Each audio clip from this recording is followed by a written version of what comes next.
The question is, do you agree that Scotland should be an independent country? For me, the principle that we work best when we work together. Well, they didn't. Very serious. The referendum. It seems to me that they're not dealing with the issues. Michael, it's just Andrew Redmond Barr of National Collective wrote about the map, and I really loved what he wrote. Can I read it to you? Of course. Andrew Redmond Barr of National Collective wrote, "Maps show how the maker of the map sees the world, not how the world is. They hide blemishes, expose faults, play politics and mark borders. They take something arbitrary, like the shape of a land or the layout of a city, and reinterpret them to resemble political and cultural ideas." He called the Knitting a Nation map dangerous. It gives people ideas, a knitted depiction of the country, wool, felt, embellishment, 6 foot high and 5 foot wide, Scotland in all its green, ochre and purple skins, a whole and vast country, no islands absent or in boxes, no tilt, no BBC weather distortion, just Scotland in full form, like seeing your reflection in the mirror for the first time after being cured of blindness. Excellent. Isn't that good? That's wonderful. Smashing. Hello, this is Scottish Independence Podcast number 88, and what you've just heard is a piece of an article by Andrew Redmond Barr describing the project Hand Knit Scotland, which was run by Aimee Chalmers, Lissa Herron and Catherine MacKinnon, among other people. And those are the 3 guests in this episode. We had a great conversation about their project and also, as usual, about their reasons for supporting independence. So after that little taster, we'll just go to the conversation, and I hope you enjoy. Hello, this is the next Scottish Independence Podcast, and it's a bit different this time because I'm joined by 3 people. I'm joined by Lissa, Aimee and Catherine. Hello, how's it going? Hello. Hello. Hi, it's going really well. And the thing is, you've all been involved in a slightly unusual project. I think when we think about the Scottish Independence Referendum, knitting maybe isn't the first thing that jumps to mind, but it's been a very big part of your activities over the last while. So, Aimee, would you like to explain what the project was about and how it got started? Well, yes, sure. It started because when I went to my very first Yes campaign meeting in MacKinnon, Shirley Ann Somerville was speaking, and she made very clear that this was to be a grassroots campaign. And she said, if you want change, make it happen. So that made me really keen to think that it was going to be a grassroots campaign. I liked that. I tried to get in touch with people locally, and that actually proved to be really, really difficult. I think it was something to do with data protection laws. However, eventually I was contacted by a local planning group, and I was told to wait because they weren't quite ready. And that really just made me mad. I didn't want to wait. I wanted to get out there and start doing something then. And so I think right from the beginning there was a wee bit of defiance on my part. I will make a contribution to this campaign, and it will be a distinctive contribution. Once we made proper contact with the planning group, I did go out and do some leafleting and that sort of thing. But I think right from the very start I wanted to do something distinctive, and I wanted to do something with women particularly, because I think that women are often, political meetings are dominated by men very often, and that sort of creates a vicious circle. If women feel their opinions are devalued and their voice is not heard, they begin to feel excluded, so they're less likely to go back. And so the perception is that they aren't interested. And from my experience in the past, women are very interested in political ideas. So I went to a radical independence campaign, and I saw information about Women for Independence listening groups, and immediately I thought, this is really exciting. So I got together with another woman, and we started running women listening groups for women, which were really, really powerful. And I suppose over the last year, we've averaged maybe one a month. So they were really good meetings, but I still felt that there was more that we could do to reach the women who weren't coming to these political meetings. And from my experience, I think women are much more likely to be influenced by people that they know or that they've created a good relationship with. So I thought we need to think of ways in which we can create situations or places where women can get together and politics isn't the main focus, so that we can develop a good relationship with women. So we had the idea of organising arts project, and initially, we didn't have any set aims or objectives at that point. Things have just evolved gradually. We wondered whether we'd make things to sell to make money for the cause, or we wondered whether it would help us team building to go out and campaign. But also from the start, we wanted to build bridges. We were aware that there were barriers within the community. Just from talking to our own friends and neighbours, we were very aware that there were barriers around. And we thought, we need to try to break the barriers down. Mm-hmm. And we were probably quite naive at that stage, I think. How did Lissa and Katharine get involved? Well, they got involved because at the first meeting there were three of us, and we sort of talked around different ideas.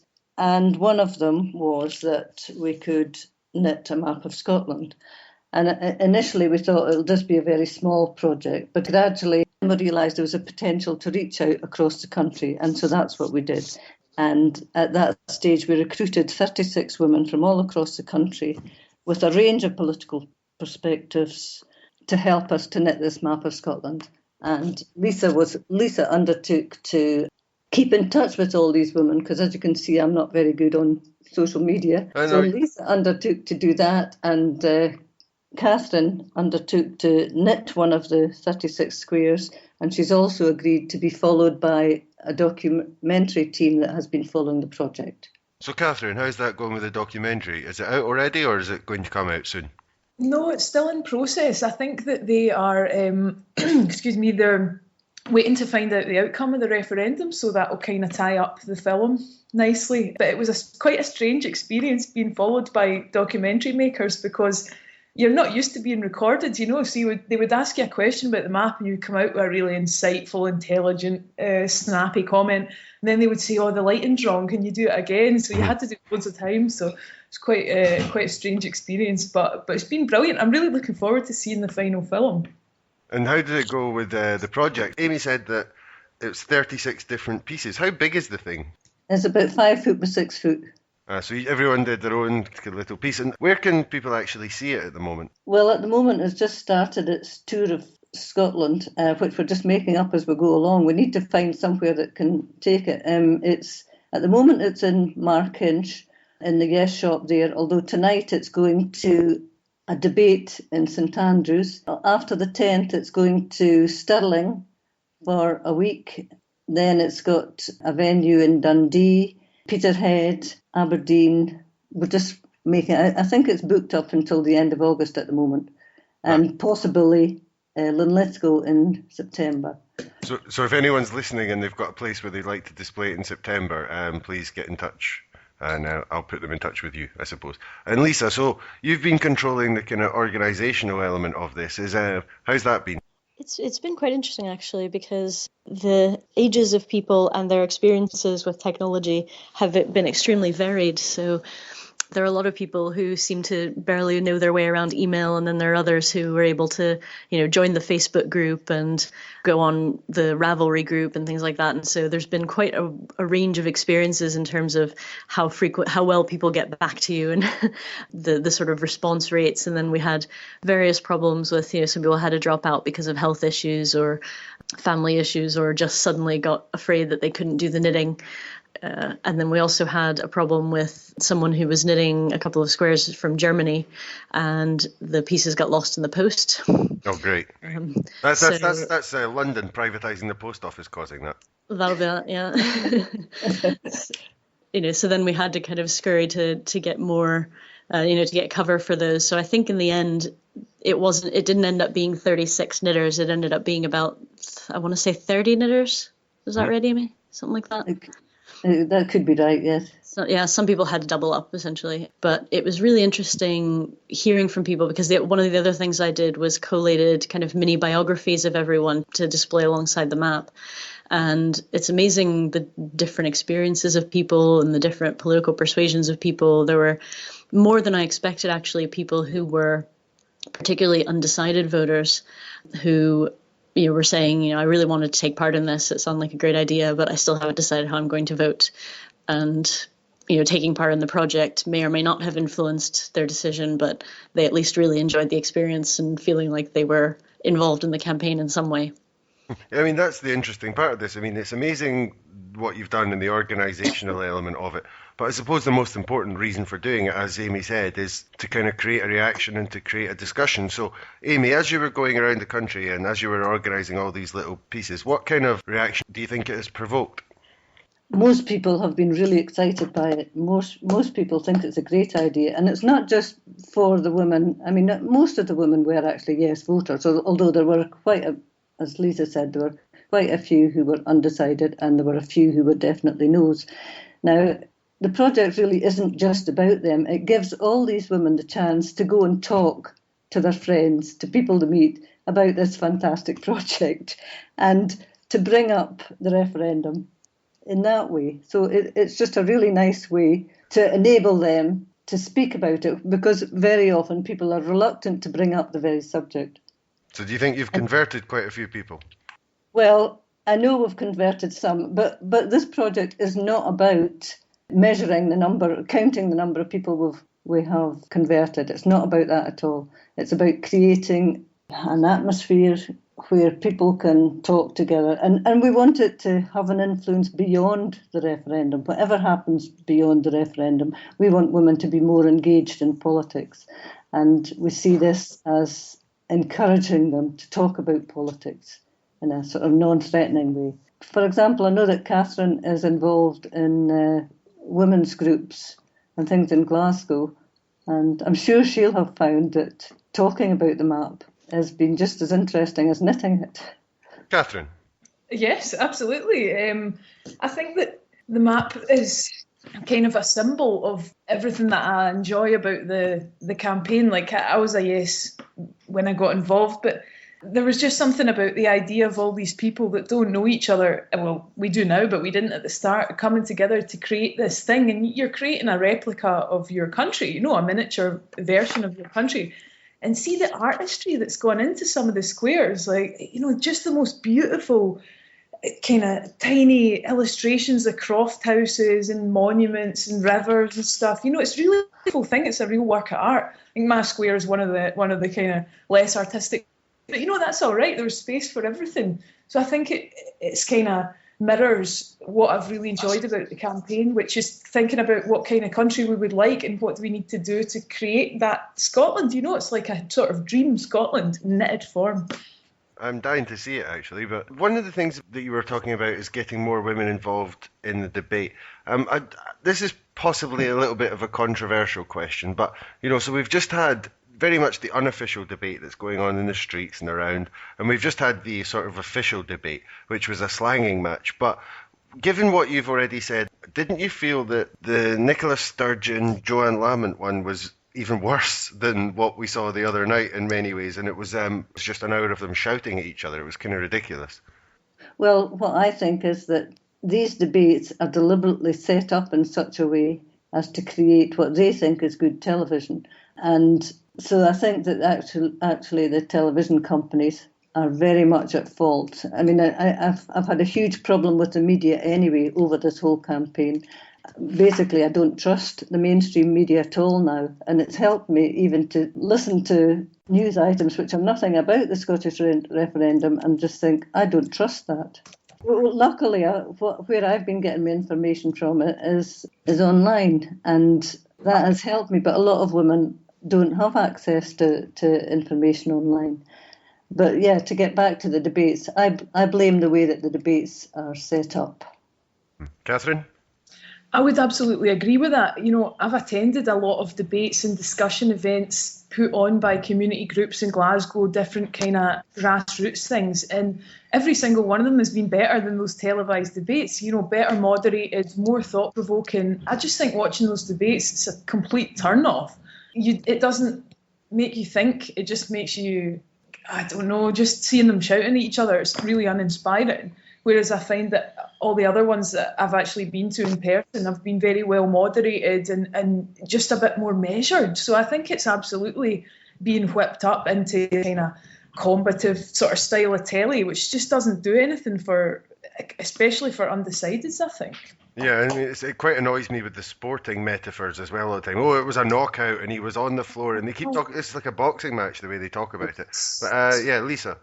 I would just want to add that I think there is some purpose to that as well, in that I think particularly the No campaign realises that apathy is their friend, and that if they can turn off as many people, potential voters, to the debate as possible who might just decide, oh, I can't be bothered with this, and don't even turn up to vote, that they reckon that might help them. I think there's also potentially some feeling from the establishment, if you want to call it that turning voters off is actually a strategy. Spoiling tactics. Yeah. I agree with what Catherine said about. I mean, I've been at. I couldn't count the number of debates and meetings that I've been at, and I've always come away from them thinking, God, that was really exciting and interesting. So I think the quality of the debate in the community is far, far better than the set-up televised debates. And I think women realise that. Women know that it's a very masculine form of debate that the television are looking for. What would you like to see different from the media coverage? That's a difficult question, but instead of this kind of debate, what kind of thing would you prefer? A more kind of discussion panel idea? Yes. Well, for example, Derek Bateman is doing great stuff online, letting people talk, not interrupting them so much, and letting them talk to give their points of view. And I think that there's a new broadcasting service starting this week, isn't there? Giving people a chance to put their point of view over, I think, is the best way to do it. Lisa? I'd quite like to see a bit more balance from reporters in terms of actually questioning. Quite often when you see any kind of panels, you'll have, 3 no people and 1 yes person. And the yes person will get significantly more strongly grilled by the reporter than the other 3, despite the fact that the other 3 are saying things that have absolutely no evidence to be based on. And it would be interesting to see, okay, well, can you actually provide the evidence that backs up your statement? And there's been very, very little of that, and particularly from the unionist side of actually, providing any kind of hard evidence to back up their numbers. Like I think recently Labour were saying that there would be a loss of up to 1 million jobs, but when you actually looked at the fine print, the real potential job losses were maybe a few hundred in terms of things that were directly connected to Westminster jobs in Scotland, and yet they were completely allowed to get away with this without question. And so I'd like to see a bit more of that, of if you're going to put something out there, then you need to actually back it up with evidence. But I'm a scientist, so maybe that's just my personal bias. Well, okay, so at this point in the podcast, the question I ask everyone on the podcast is actually, what are your reasons for supporting independence specifically? And what was the moment you decided? We'll go to Lisa first. And what was your reason for supporting independence? What is your reason for supporting independence? As you can probably tell from my accent, I'm not from Scotland. I didn't want to ask. I got something. But I'm originally from Brazil, and I grew up in the US. My parents, one's Brazilian, one's American. And both are countries that gained their independence a long time ago. And when I first moved here, I was very much, Union Jack waving, romantic view of the UK.